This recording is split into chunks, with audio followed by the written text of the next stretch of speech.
제가 나눠드린 거 한 30페이지 보시겠어요? 조금만 글을 읽을게요. 30페이지 위에서 3페이지를 더 제가 한 31쪽까지 조금 읽어보겠습니다. 우선 공공신학이 발생해야 된 조건으로는 사회의 다원화와 세속화에 대한 경험, 그리고 민주주의에 대한 분명한 정치적 조건을 꼽을 수 있습니다. 미국과 유럽, 그리고 남아공과 호주에서 공적인 영역에서 종교의 자리가 축소되고 자신들의 목소리가 박탈당하는 사회적 분위기는 신학자들에게 심각한 위협으로 다가왔습니다.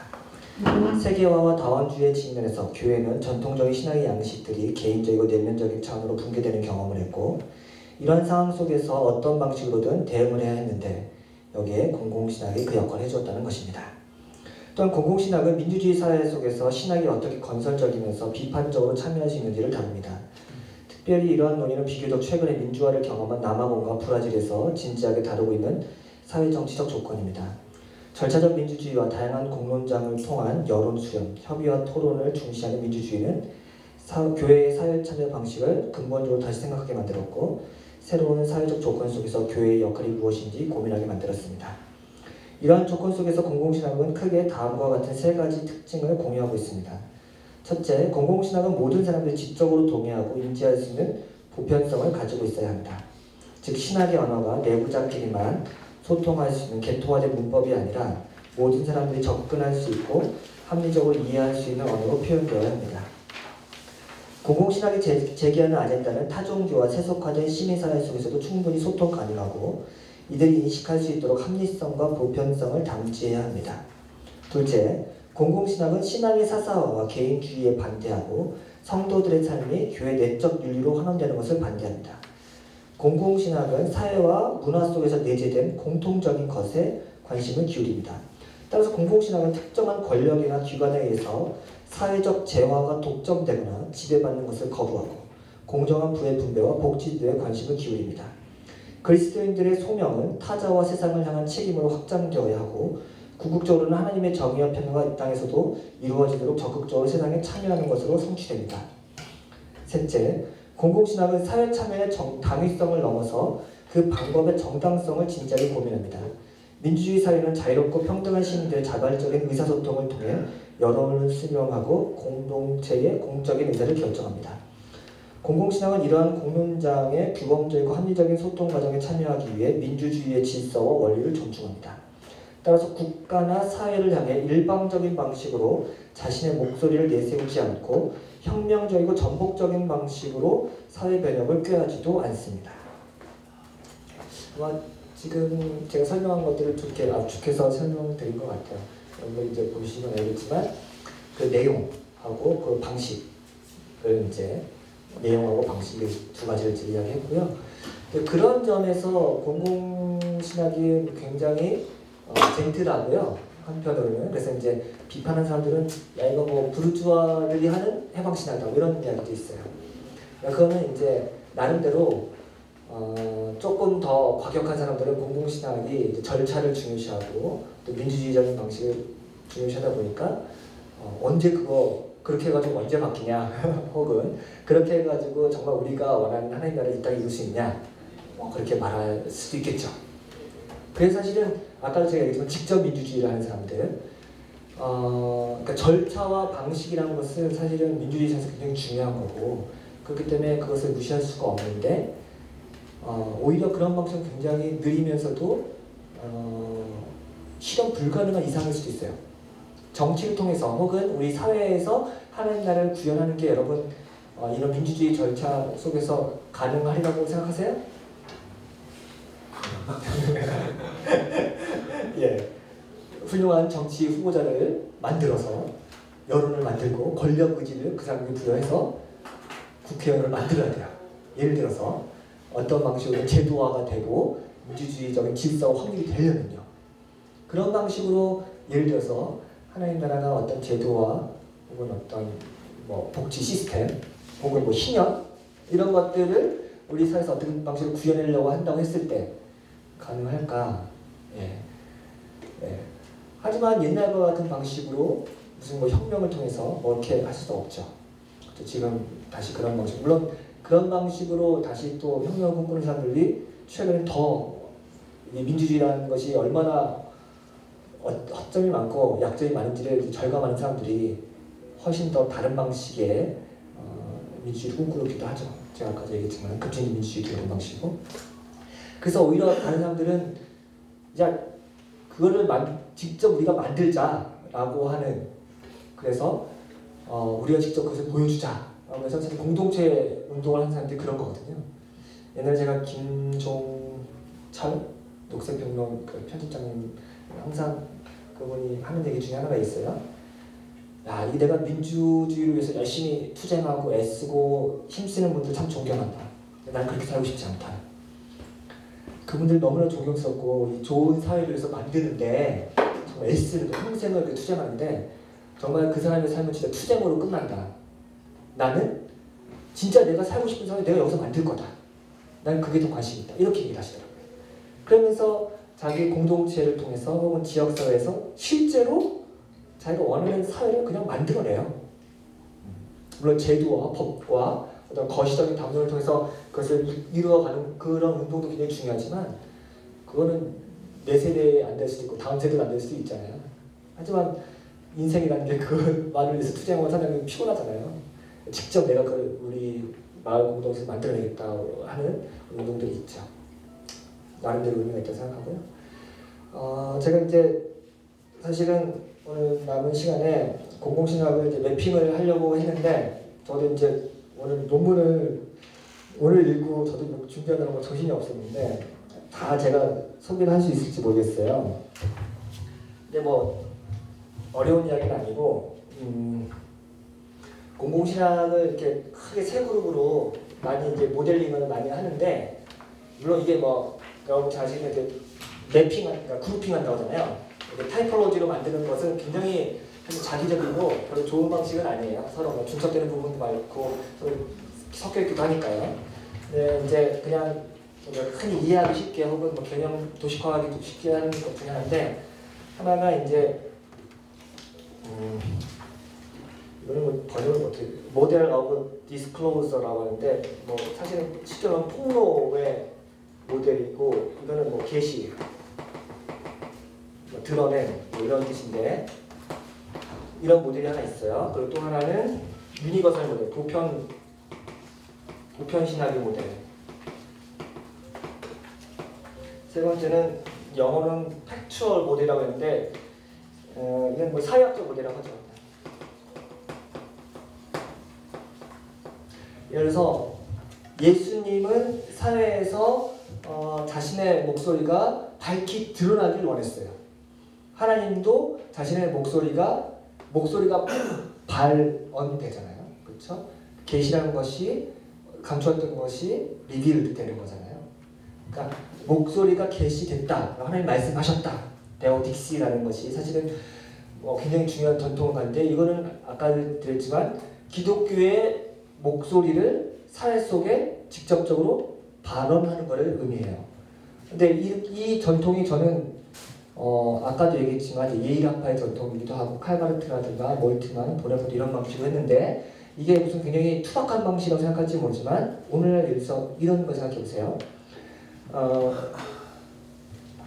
미국의 이제 그 예수의 평화양성이라는 것을 보면은 그 미국의 신부님들이 이제 평화운동하는 신부님들이 아주 과격한 신부님들이 계시는데 그 중에 어떤 분들은 미군 그 군사훈련 같은 거 하잖아요. 그러면 거기 가서 예배를 드려요. 미사를 해요. 우리나라에도 그런 분들이 있어요.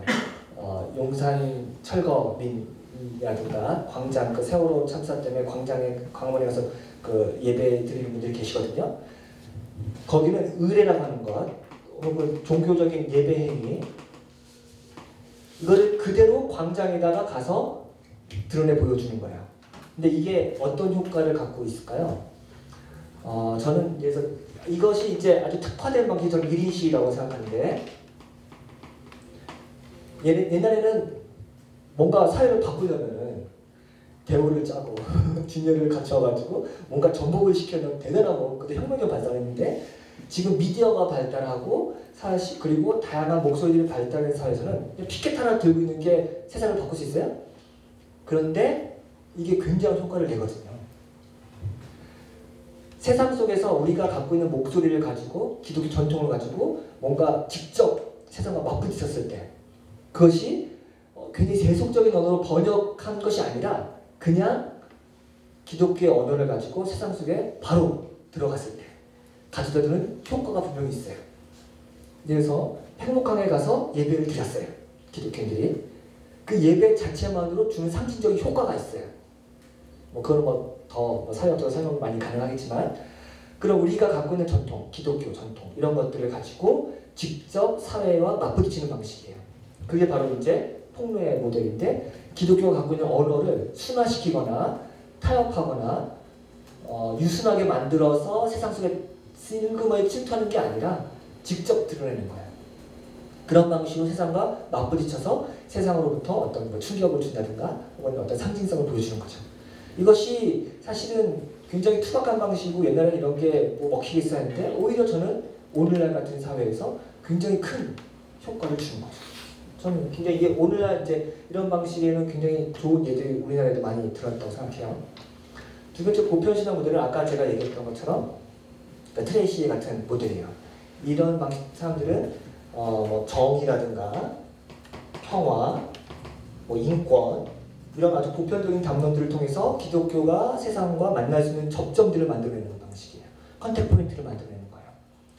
제가 아까도 얘기했지만 이게 좋기도 하고 안 좋기도 한 게 이런 방식으로 가면은 종교가 사사화되거나 특수하다든가 아주 특이한 어떤 특성을 갖고 있다는 것을 삭제시키고 종교가 갖고 있는 보편성, 인도주의적 차원 이런 것들로 가게 돼 있어요. 이건 저는 이것도 나름대로 방식이 아주 좋다고 보는데 우리가 기독교적 정치를 한다고 했을 때 혹은 기독교적 어떤 사회체험을 한다고 했을 때 기독교의 언어가 갖고 있는 특수성을 삭제하고 보편성으로 다가가는 것도 상당히 저는 연대의 방식으로 되게 좋다고 생각하고 오히려 이런 방식들이 우리가 그동안 익숙하지 못했던 것이 아닌가 라는 생각도 들어요. 하나씩 다 제가 장점을 얘기하자면 그리고 기독교의 언어가 사람들과 소통이 잘 안 되잖아요. 세상 사람들이 이해하는 수준으로 기독교 언어를 번역하는 것도 굉장히 중요하다고 생각을 해요. 이게 사실 이제 보편 신학 모델이고 사실은 공공신학을 할 때는 이게 주류예요. 제가 볼 때는 미국에서도 그렇고 그래서 사실은 제가 알겠지만 그 바락 오바마가 대통령이 당선될 때 그 짐 월리스라는 미국의 복음주의 운동가가 굉장히 큰 역할을 했고 또 굉장히 기독교의 언어를 이제 공적인 영역으로 가교 역할을 많이 해줬거든요. 그래서 그런 재밌는 예가 있어요. 짐 월리스가 이제 클린턴하고 공화당 대표 그때 몇 명 사람들 대단히 초청해가지고 같이 기독교적인 이야기를 하고 정책에 대해서 이야기를 했던 거예요. 근데 힐러리 클린턴이 이제 자기 남편이 바람필 때 자기가 얼마나 신앙적으로 힘들었는지 모르겠다. 주님으로 인해서 내가 위로를 받았다고 그런 얘기도 하면서 자기가 전통적으로 저 민주당은 굉장히 기독교하고 공화당하고 복음주의하고 막 결탁이 돼 있고 민주당은 되게 기독교하고 안티일 줄 알았는데 실제로 이제 힐러리 클린턴이 이제 막 신앙 고백도 막 거기서 하고 자기가 갖고 있는 신앙 전통과 기독교를 이렇게 연결하고 또 바락 오바마도 마찬가지죠. 이런 것들을 하면서 신앙의 언어가 우리 사회에서 충분히 소통 가능하다고 해서 보여주는 방식이고 이것이 아마 미국의 주류라고 할 수 있을 것 같아요. 세 번째 모델은 이제 이건 사회과학 모델이고 이것도 이거랑 비슷하기도 한데 여기서는 좀 핵심이 이런 것 같아요. 사적인 것하고 공적인 것하고 경계선이 그렇게 뚜렷하지 않더라. 개인이 갖고 있는 신화라는 페이스라는 것이 어떤 방식으로든 자기 지역과 문화와 그 지역사회의 영향권 안에서 같이 맞물려져 있기 때문에 사실은 그 공공신화라는 것은 기독교적인 어떤 것을 가지고 사회 속에 접목시킨다. 이런 방식 모델 자체가 불가능하다. 그러니까 이미 종교라는 것 세팅 자체는 사회 문화적으로 이렇게 웹되어 있다는 거예요. 얽혀 있다는 거예요. 위브드라고 하는데 얽혀 있기 때문에 직조되어 있기 때문에 종교적인 것 따로 있고 세속적인 것 따로 있어서 종교적인 것을 세속적인 사회에 어떻게 적용할까? 교회가 어떻게 사회적 체면을 할까? 이게 아니라 교회의 사회적 형성 요인이라든가 또 세속사회에서 어떻게 종교적인 요인들이 인터랙션하는 것을 분석하는 거예요. 그러니까 사회학적 방식이죠. 이거는 이제 스택하우스도 이런 방식을 많이 사용했는데 그 교인 신앙이 갖고 있는 어떤 그 사회적 요소 그리고 신앙이 갖고 있었던 문화적 배경들을 깊이 연구함으로써 공공신학이라는 것이 잘 얽혀있다는 걸 보여준 거예요. 실제로 비근한 예가 우리는 이렇게 사적인 영역이 따로 있다고 생각하는데 공적인 것들로 인해서 사적인 것들이 박탈당하기도 하고요. 그리고 공적이라고 생각했던 것들을 개인이 마음대로 공적인 영역을 오만하게 해가지고 쟁취하기도 하잖아요. 그러니까 뭐 우리 사회에서도 흔하게 그 뭐 땅콩 회환 이런 걸 그 갑질한다는 거, 그 개인의 어떤 사적인 어떤 지위를 가지고 공적인 그 아무래도 비행기를 뭐 하는 것들 이것도 굉장히 이제 사적인 공적이 막 혼재되어 버리고 그렇게 하면 안 되잖아요. 근데 이런 것들이 막 경기가 허물어지는 방식, 근데 그런 것들을 사실 다 사회학적으로 분석을 해내는 방식이죠. 이건 조금 더 사회과학적인 방식이라고 할 수 있어요. 그리고 이제 이런 방식으로 이제 사실은 이제 공공신학을 그려볼 수 있고, 이것들이 구체적으로 어떻게 드러나는지를 분석하는 것이 이제 트레이시가 보여준 방식이기도 해요. 교회하고 아카데미 영역하고 사회라는 영역에서 어떻게 목소리가 들려져야 되는지, 그리고 구체적인 컨텍스트에서 어떻게 목소리가 발견되어야 되는지, 이런 것들이 이제 공공신학자들이 탐구하는 주제 중에 하나입니다.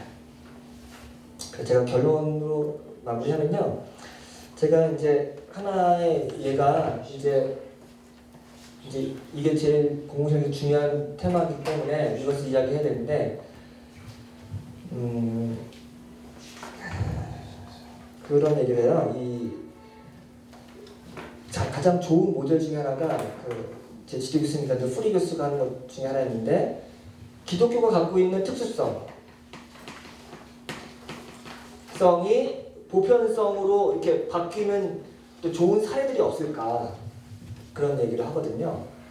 근데 그거 중에 좋은 것 중에 하나가 이제 아까도 얘기했죠. 마틴 루터 킹 목사님의 그런 건데, 기독교가 어느 한 지역에서 특수하게 어떤 역할을 했을 때 이것이 단지 그 지역이라는 특수성을 벗어나서 다른 지역에도 충분히 영향력을 줄 수 있고 세계적인 것들로 확장될 수 있는 것, 이런 것들을 하는데, 이제 이것이 이제 사례들이 그렇게 많지는 않아요. 근데 이제 남아공 사례에서 보면은, 남아공에서도 신앙 고백을 만들 때 남아공의 인종투쟁을 할 때 독일에서 바르멘 선언을 가지고 와서 개혁교회가 인종차별하는 것을 극복하고 저항을 하거든요. 그래서 벨하 컴패션이라고 하는 남아공만의 독특한 신앙 고백을 만들었어요.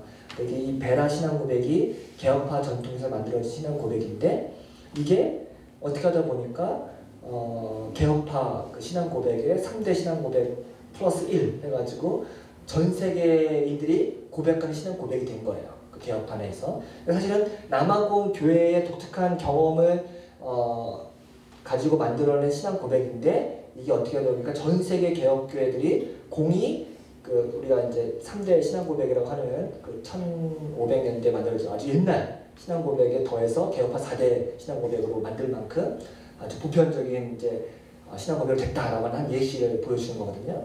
그러니까 사실 남아공이라고 하는 인종차별이 있었던 불의한 사회에서 기독교가 어떤 방식으로 저항을 하고 신앙 고백을 만들어냈냐, 그러니까 독특한 특수성이죠. 그 지역에서만 할 수 있는 컨텍스추얼한 된 신학인데, 이것이 이제 전 세계 개혁교회인들이 다 공감하고, 물론 그 신앙 고백에는 구체적인 이야기는 빠져 있겠죠. 그래서 남아공의 어떤 신앙 인종차별에서 우리가 신앙을 극복했다, 그런 건 빠져 있겠지만, 하나님이 모든 사람들을 평등하게 창조했다든가 교리적인 걸로 되어 있긴 한데, 남아공 상황에서 만들어낸 신앙 고백이 어떻게 보편적인 신앙 고백이 되는지 이제 예를 들거든요. 사실 이게 되게 좋은 예 중에 하나고, 우리가 이제 가장 정제된 언어로 혹은 우리가 갖고 있는 신앙 고백을 우리의 토양에서 만들어낸 어떤 행동들 혹은 담론들, 어떤 우리의 어떤 내러티브들이 어떤 방식으로든 우리의 영역을 벗어나서 다른 사람들에게 보편적으로 적용 가능하고 많은 사람들이 공감을 일으킬 수 있는 것, 사실 그것이 숙제죠. 그래서 사실 보편성과 특수성, 개별성과 특수성, 보편성 것들을 연결하는 게 사실 기독교 사회윤리 혹은 저는 공공에서 굉장히 큰 이슈라고 생각을 해요. 그거를 잘 만들어내는 게 우리의 과제인 것 같고요. 그런 것들을 해내는 것들이 좋겠다. 그래서 기독교의 어떤 독특한 복음의 색깔을 가지고 있으면서 이것을 어떻게 세상과 소통이 가능한가를 고민하는 것. 이게 아마 공공신학이 갖고 있는 신학적인 테마 중에 하나일 것 같아요. 그 중에 뭐 좋은 예가 되실지 않을지 모르겠는데 우리 세월호 사건 할 때 그 많이 그 참여하는 교회가들이 성경 구절을 갖다 댈 때 하는 것 중에 하나가 우는 자들과 함께 울라? 뭐 그런 성경 캐치페이를 갖고 막 하잖아요. 그런 것들도 하나의 공감대를 일으킬 수 있는 좋은 사례가 될 수 있을 것 같고, 실제로 세월호 사건의 그 유가족들에게 교회가 상처도 많이 줬지만 또 더 큰 위로를 받은 것도 역시 교인들을 통해서였다, 사람들을 통해서였다는 그런 이야기를 제가 많이 접했어요. 그런 것들도 하나의 어떤 교회가 공적인 자리에서 사람들을 위로하고 감싸 안을 수 있는 어떤 역할을 한 것이 아닌가라는 생각이 들어요. 그러니까 그 안에는 신앙 고백이 있고 그 교회의 독특함이 있고 그것이 또 사회적으로서 어떻게 가교 역할을 했느냐라는 사례를 만들어내는 것이죠. 저는 둘 중에 하나로 빠졌을 때 분명 위험이 있다는 것을 이제 지금 제가 말씀드리는 거예요. 너무 보통 우리가 성경에 이렇게 내러티브가 있는데 공리를 뽑아내잖아요. 기독교 윤리에서 보통 기독교 윤리에서 많이 하는데 여러 가지 다양한 층위들의 이야기가 있는데 여기서 공리를 너무 지나치게 높게 뽑아내면 이거는 모든 종교에 다 통용되는 인권이 될 거예요. 정의, 평화, 사랑, 뭐 이거는 기독교가 아니라 다른 데도 다 얘기할 수 있는 거잖아요. 이걸 가지고 사회 참여를 한다고 했을 때 그건 기독교에서 했다고 하지만 기독교만의 것은 아니기 때문에, 그렇죠? 이거는 굳이 기독교의 이름을 안 걸어도 다른 거 하시는 건데 이렇게 될 경우에 이제 이런 방식으로 하는 건데 만삭의 비판을 하는 거죠. 그러면 그거는 기독교적인 것이 아니기 때문에 실제로 기독교로부터 나온 것이지만 기독교라고 할 수 없다고 하는 거죠. 그러니까 이걸 어느 정도까지 추상화시키느냐가 사실은 뭐 약간 좀 산업학적인 논쟁일 수 있겠는데 적정한 수에서 할 수 있는 게 뭘까를 고민하는 거죠. 일단 공공신학, 기독교 윤리의 가장 어떤 고전적인 명제예요. 그러니까 너무 추상화시켰을 때는 기독교의 특수성의 내러티브가 사라지고 또 너무 탑다운식 내러티브를 그대로 적용했을 때 이런 방식이긴 한데 그대로 적용했을 때는 사실은 사회에서 소통이 잘 안 되는 방식이고 그 중에 몇 가지 이제 해석 키워드를 만들어내는 게 가장 중요하죠. 그 중에 하나는 십자가가 될 수도 있고 리차드 헤이스 같은 십자가 될 수 있고 뭐 새창조가 될 수도 있고 몇 가지가 있을 수도 있겠어요. 그런 것들을 해내는 거고 기독교의 어떤 내러티브들을 가지고 사회 참여하거나 혹은 기독교 사회를 만들어낼 때 어떻게 할 것인지 그 적절한 균형감을 찾는 게 또 중요하다는 생각이 듭니다. 예. 그래서 제가 생각하는 공공신학은 사실은 맨 마지막 페이지에 넣었는데 너무 이제 제가 공공신학이 얼마나 다양한지는 설명을 안 했는데 뭐 엄청나요. 뭐 다 자기들 마음대로 갖다 쓰는데 제가 아까도 얘기했지만 친기업적인 신자유주의적인 공공신학부터 시작해가지고 완전 뭐 해방신학에 이르기까지 공공신학의 그 엄브렐러가 굉장히 넓거든요. 근데 거기서 이제 결국은 누구를 위한 어떤 공공신학을 할 것인가가 중요하고 저는 아까 말했던 민주주의의 방식, 배제된 자들을 포용하는 방식으로 외연을 넓히고 모두가 자기의 목소리를 낼 수 있는 그 공공성의 영역을 확보하는 것, 그 교회가 그 역할을 도와주는 것이 아마 좋은 공공신학이 아닌가라는 생각이 들고 이거는 두 가지 차원인 것 같아요. 교회 안에서도 이런 공공성, 민주주의 방식이 잘 작동돼야겠죠. 교회 내적으로도. 교회 내에서도 할 일을 이루는 방식이 민주적이지 않은데 무슨 사회에 나가서 뭐 공공성 얘기하겠어요. 교회 안에서도 목사님과 성도들 간의 의견이 조율되고 합의를 이끄는 도출 과정도 중요하고 교회 내적인 공공성도 중요하죠. 동시에 교회가 사회를 향해서 메시지를 전달하거나 뭔가를 요구할 때도 역시 그런 공공성이라는 것이 중요하다고 생각이 듭니다. 네, 그래서 제가 마지막 페이지 42쪽에는 공론장의 정당성 두 가지, 포용성의 정도, 동등한 참여를 실현하는 정도 이런 것들이 중요합니다. 이상 이렇게 강의를 마치고요. 지금 같이